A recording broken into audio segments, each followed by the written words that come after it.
안녕하세요. 안전한 투자로 편안한 노후 준비 중경투TV입니다. 네, 4월 30일 수요일입니다. 4월 마지막 날이고 다행히 비트코인 월봉이 9만 달러 넘기면서 양봉으로 종료가 되고요. 5월이 세린 메이 주식코인 다 팔고 떠나야 되는 불확실성 높다는 계절적인 구간이지만 트럼프 관세로 인해서 사전에 3월 하락 많이 해서 5월에는 하락보다는 상승 가능성이 큽니다. 비트코인은 94,000달러 횡보, 이더리움, 솔라나, 도지, 에이다 큰 움직임 안 나고 있는데 리플은 마이너스 2%로 메인 코인 중에서는 하락폭이 다소 크고요. 비트코인 상승에도 리플 투자자들이 2월, 3월보다 적어졌다는 거고 리플 최소한 4,000원, 5,000원 회복 못하는 상황이라면 기존의 투자자들도 신규 매수는 안 한다는 의미가 됩니다. 혹시라도 비트코인 다시 8만 달러 내려가면 리플이 2달러 라인 지키기가 너무나 어려워지고요. 비트코인 도면스가 61.3%로 70%까지 상방이 뚫려있는 형국이라 비트코인 횡보하고 리플, 솔라나, 메인 코인 하락하면 도면스 70%까지 직행으로 올라갈 수가 있습니다. 거기에 5월 7일 FOMC 금리 결정에서 연준이 관세로 인해서 앞으로 금리나 불확실하다 이런 이야기 나온다면 호재에 있는 비트코인만 횡보하고 알트코인은 또 빠진 형국이 만들어지죠. 코인 고래 세력들도 전체적인 큰 그림은 비트코인이 살려놔야지 이후에 리플, 이더리움, 솔라나, 도지 등 반등의 기회가 있는 거다. 비트코인에 집중하자는 의미이기도 합니다. 리플, 솔라나는 하방 압력 커지면서 업비트 거래량 감소하고 코인 투심도 약화가 되고 있고요. 솔라나도 리플처럼 20만원대 간신히 버티는 정도이고 추가 상승은 안 나오고 있습니다. 비트코인 횡보에 작코인 정도나 슈팅 나오는 거지 메인 알트코인들은 여전히 하락을 조심해야 되고요. 거래량 상위권 코인 보면 펀디엑스, 세이프, 버추얼 프로토콜, 오피셜 트럼프 등 비트코인 리플 제하고는 작코인이 상위권 대부분 차지하고 있습니다. 코인판이 연중 고금리에 버티기만 하는 거고 이더리움, 리플, 솔라나 등 대표적인 알트코인에서 새로운 혁신을 만들어야 되는데 당장에는 5월 ETF 나스닥 상장만 기다리고 있고요. 새로운 호재 있더라도 가격 방어 위해서 정말 아껴뒀다가 한방 터뜨릴 가능성이 매우 높죠. 비트코인 장기 행보 가능성에 최근 복불복 작코인장 지속되고 있습니다. 대부분 작코인들이 121선 여기 라인 아래로 내려간 상황으로 펀드엑스처럼 슈팅 오는 작코인들만 121선 돌파를 하고 있고요. 업비트에 상장된 200개 작코인 중 어느 코인이 먼저 오르고 내릴지 거의 복불복으로 예측하기 쉽지 않고 업비트 빗썸 내에서 투자자들 어떻게 해서든 붙잡으려고 작코인 단타 정도는 만들고 있습니다. 2023년 이전에는 거래소 역량 없는 일반 코인 회사에서 작코인 상장시키는 경우 있었지만 22년 폭락장 거치면서 거래소 내 작코인 분석 기술도 발전하고 있고요. 거의 투자자들 수익만 빼먹고 발전 없는 작코인들은 상장 폐지되는 게 수순입니다. 작코인들 대부분 거래소 소유와 지분이 많은 걸로 RPG 게임처럼 업비트 빗썸 운영자 손에 좌지우지 되는 정도다 생각하시면 되고요. 그래도 로또처럼 한 번씩 급등시켜주는 작코인도 있기 때문에 최근처럼 비트코인 횡보할 때 소액 정도 작코인 투자하면서 재미 정도 느끼는 거죠. 그리고 트럼프 코인 마이너스 11% 23,000원 고점 찍고 빠르게 하락하고 있습니다. 5월 22일 트럼프 만찬 있다고는 하지만 트럼프 참석 여부 불확실하고 식사도 250명 상위권 트럼프 코인 보유자에게 빅맥 햄버거 정도 제공한다고 알려지면서 트럼프 코인 인기가 급격히 하락하고 있고요. 때문에 트럼프 코인 재단에서는 상위 보유자 4명에게 한정판 트럼프 시계도 줄 것이다 이야기를 했습니다. 금시계일 것으로 보이는데 트럼프 성격상 진짜 금은 아니고 도금일 가능성이 상당히 크죠. 때문에 실망한 투자자들 오피셜 트럼프 팔고 있는 거고 오피셜 트럼프 이번 가격 하락에 계단식으로 조금씩 내려놓겠지만 다시 저점 만원 구간 내릴 가능성이 상당히 높아집니다. 때문에 트럼프 코인 현재 가격에서 투자하는 것은 리스크 있고 일단 만원 떨어지면 한두 달 안에 다시 반등 온 게 아니라 석 달, 넉 달, 길면 6개월 이상 횡보 가능성도 존재는 하고요. 상장 폐지는 안 되겠지만 투자자들 신뢰가 급감한 상황에서 장기 횡보로 움직일 가능성이 높아집니다. 그리고 옵션 세력들 4월에도 비트코인 9만 달러 이상 반등 잘 맞췄는데 5월 2일하고 5월 30일 대규모 롱포지션 콜옵션 베팅이 상승하고 있습니다. 5월 2일 며칠 남지 않았는데 여기 콜옵션 물량 보시면 풋옵션보다 더 많은 수치로 긍정적으로 비트코인 상승할 것이라는 베팅이 늘어났고요. 그리고 5월 30일에도 베팅이 많습니다. 그러면 5월 어떻게 비트코인 움직일지 옵션 세력들 살펴보면 5월 2일에는 96,000달러 상승에 콜옵션이 대거 포진했습니다. 89,000달러, 91,000달러까지 풋옵션 물량도 있지만 콜옵션보다는 확실히 적기 때문에 여기까지 상승하기는 쉽지가 않고요. 거기에 10만 달러 콜옵션도 존재를 합니다. 그런데 5월 30일 5월 말 되어서는 비트코인이 96,000달러 찍고 10만 달러, 11만 달러 이렇게 상승한 게 아니라 콜옵션 세력들 다시 9만 달러 제하라고 오는데 베팅을 하고 있고요. 맥스페이는 86,000달러 부근입니다. 비트코인이 올랐다 다시 내리는 횡보장이 5월 내내 지속이 된다는 걸로 연준 고금리로 해서 빠르게 못 오르고 하반기 물가 올라가면 연준의 관점도 달라질 것이다. 금리 인하속도 예상보다 늦을 것이라면서 부정적인 관점을 보여주고 있습니다. 이렇게 되면 알트코인 역시 약간 오르는 듯 하다가 또다시 떨어질 수 있기 때문에 비트코인 9만 달러 반드시 지켜줘야 되고요. 비트코인이 9만 달러 떨어지면 알트코인 하락폭은 더욱 커질 것으로 예상이 됩니다. 리플, 솔라나 어설픈 페온탄에 매수했다가는 손실 마이너스 30%, 50% 쉽게 나올 수가 있는 구간이죠. 그나마 코인시장 긍정적인 점은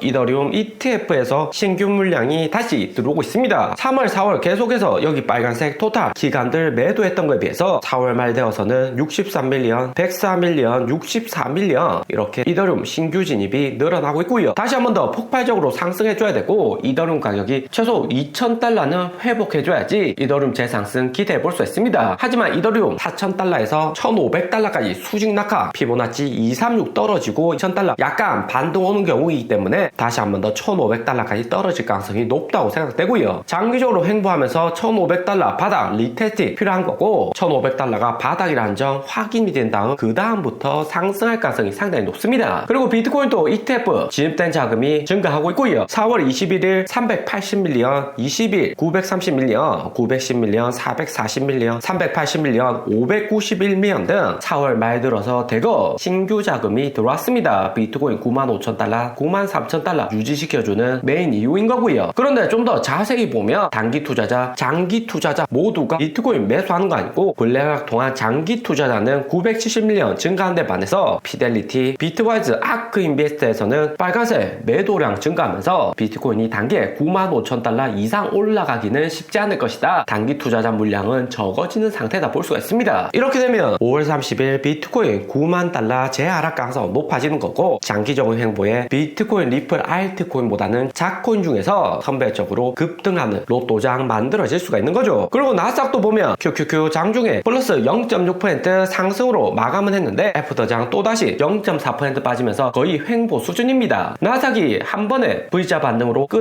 끌어올려주기보다는 3, 4개월 거치면서 서서히 V자 반등이 나올 가능성이 상당히 높고요. 때문에 비트코인도 10만 달러 핵심 매물대 단기에 돌파하기는 쉽지가 않습니다. 나스닥이 코로나 때처럼 5%, 10% 쭉쭉 올라버리면 비트코인도 강한 매물대인 10만 달러 쉽게 돌파하는데 현재 상황으로는 10만 달러 돌파는 쉽지 않고 95,000달러 매물대 돌파 시도는 지속될 수가 있고요. 올랐다 내렸다 반복을 하는 거죠. 거기에 새벽 동안 미국 증시는 플러스로 장 종료하고 테슬라 플러스 2%, 마이크로소프트, 애플, 엔비디아, 빅테크들도 큰 변동 없었습니다. 트럼프 관세 4월 초 강하게 발언한 이후 각 국가들과 지속적인 협상은 계속되고 있고요. 하워드 러튼이 상무장관은 이미 한국과와 관세 협상 타결 중이다. 상대국 총리 승인 대기 중이라면서 긍정적인 인터뷰를 했습니다. 테슬라 역시 트럼프의 자동차 부품 관세 2년 면제로 인해서 가격이 서서히 오르고 있고요. 이렇게 되면 비트코인의 5월 움직임도 2006년 금골드 ETF 움직임과 매우 유사할 것으로 생각이 듭니다. 고점 회복은 쉽지가 않겠지만 횡보 이후 다시 한 번 더 저점 리테스트 바닥을 확인하러 갈 가능성이 높아 보이는 거고요. 비트코인이 장기적으로는 모아갈 수 있는 자산이 되는 걸로 블랙록도 단기 비트코인 빠르게 올랐다 내리는 것보다 이렇게 횡보하는 움직임을 좀 더 원할 듯 합니다. 작년 비트코인 6만 달러, 7만 달러 ETF 상장으로 신규 매수만 하고 투자자들도 이미 플러스 20% 이상 수익은 보고 있고요. 더 크게 수익 보고 급격한 변동보다는 안정적으로 움직여야지 큰 손들 많이 들어오고 결국에는 2007년처럼 큰 폭의 상승 오는 이런 움직임도 만들어 가는 거고요. 장기적으로 이렇게 횡보한다는 것은 그만큼 비트코인의 펀더멘탈이 강해지는 거고 투자자들도 늘어난다는 긍정적인 의미다 보시면 됩니다. 오늘의 영상은 여기까지입니다. 좀 더 디테일한 투자 정보가 필요하신 분들은 커뮤니티로도 자료가 공유되니까 멤버십 가입과 구독 부탁드립니다. 감사합니다.